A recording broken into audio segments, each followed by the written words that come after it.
When a patient comes to physiotherapy for the first time, it depends. If most of them you find have been to other physiotherapy clinics, and those that have not been and are coming to Stella Physio for the first time, the consultation and the assessment normally do on the first day helps us to explain to them exactly what to expect. So when a patient actually comes for physio, the first session might actually be the most painful session you ever have come through, because you also don't know what to expect, and it's the first time a physiotherapy is actually physically touching your pain.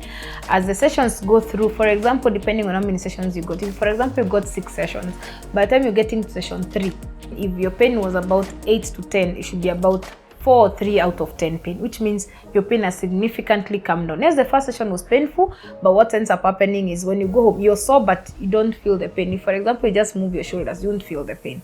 But if you touch it, you feel that it's sore, because remember, the physiotherapists are actually to get there physically and just be able to manipulate it. So what happens is the first session is painful. As you're going through your sessions, halfway, you should be able to get your pain either halfway, almost not existent, and by the time you're finishing your session, you should be able to be completely pain-free. If, for example, your pain has come from 8 to a 2 out of pain, we might need to put you on a maintenance program where we basically wean you out of physiotherapy with a few other sessions that are separated a bit more.